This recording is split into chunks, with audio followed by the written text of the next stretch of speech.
Hello and welcome to another game of Trap Chess. Today we are playing Official Game Mode 1. Official Game Mode 1 and all of the rules can be found on the YouTube channel. I'll put a link in the description of this video. With Official Game Mode 1, each player is allowed to choose a different number of traps at the start of the game to hide on the chessboard and behind their own chess pieces. For this game, White opted to take 9 CPTs or chess piece traps and 9 landmines, and Black took 2 of each. We have the first activation of the game here. White had hidden a Bomb Knight CPT behind a pawn, and then they put the pawn in danger of being taken by Black's knight. Black took the bait and thought they were getting a free pawn, and then discovered that there was a trap.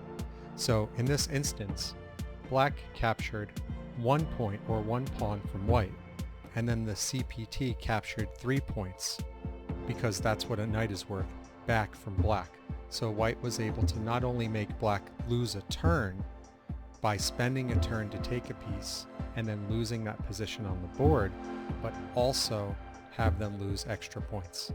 That gives White a good advantage in the game, but that's the thing, they have a lot more traps than Black does. This is done to provide a game balance. The more traps you have, the higher chance there is that you'll have activations.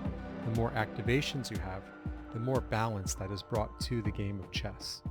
So here I happen to know that Black has been playing chess since they were young, I think around the age of 12, and White is a fairly new player.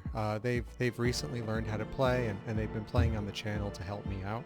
White being a beginner is also why they have extra traps. When one player is a less experienced player than the other, getting more traps adds an actual game balance. It doesn't mean they'll get more trap activations, but it does mean that they increase the likelihood of getting a trap activation when they have more traps in play. So the placement does matter though. Here we have a great placement. White had put a bomb bishop CPT inside of a pawn, and then we had a couple takebacks on the b4 square, and then ultimately ended with Black taking that pawn with a bishop, so Black loses their bishop. I mentioned that placements matter, and that's very true. In the game of chess, if you put a piece in the corner of the board, it's weakest, but if you put it in the center of the board, it's stronger. So I'll give you an example. If you put a bishop in the corner, it can only go in one direction. If you put a bishop on the side of the board, it can go in 2 different directions. If you put a bishop in the center of the board, it can go in 4 different directions. That's why in the game of chess, you see a lot of players scramble to take control of the center early on. However, with trap chess, placing traps in the center of the board may be a good idea. Black is aware of this fact, so if you've noticed, they've been keeping their queen on the edges of the board as they attack White. They feel that putting a higher value piece on the edge of the board helps mitigate the risk associated with White having 18 traps while they only have 4. Now you'll see that Black has lost 2 pieces to traps. I'll show you the chess piece removed by traps window so you can see that, the bomb knight and bomb bishop. That's a total of 6 points that White has taken away from Black due to traps. Now that game balance is showing something because the game is relatively close at this stage. That doesn't mean Black doesn't have a plan. It just means Black has to rely more on their experience while White can rely more on traps. I've noticed that beginners tend to play more defensively, which works out great for Official Game Mode 1, because with Official Game Mode 1, you'll see that defensively brings your opponent more to your side of the board, which is where you hide your traps. Oh, this is a big trap activation. So Black has activated their first trap on White and taken away a pawn from White. However, this opens up an X-ray attack from the rook on the g8 square. That X-ray attack pins the bishop on g2, so now Black's queen can come down and take the rook on f3 for free.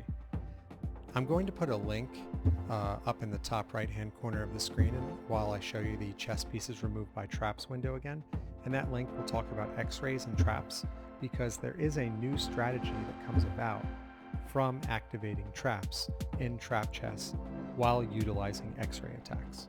I think it's worth a watch. It's actually one of my favorite videos. Utilizing that strategy can be very powerful. As you can see for Black now, They're pretty close to a checkmate because of that trap activation, even though it only took out a pawn. You can see it where if the queen comes down to the g2 square and there isn't a queen on the a2 square protecting it, that'll be checkmate. White has made a mistake and it looks like there's no getting out of this unless they have some landmines hidden or chess piece traps that are available. The game is going to come to an end soon, so thank you so much for watching. Please like, share, and subscribe to help make trap chess a reality. Also, please comment any thoughts you have on trap chess. If you have a question, I'd be happy to answer it. Up next are the locations of all of the unactivated landmines.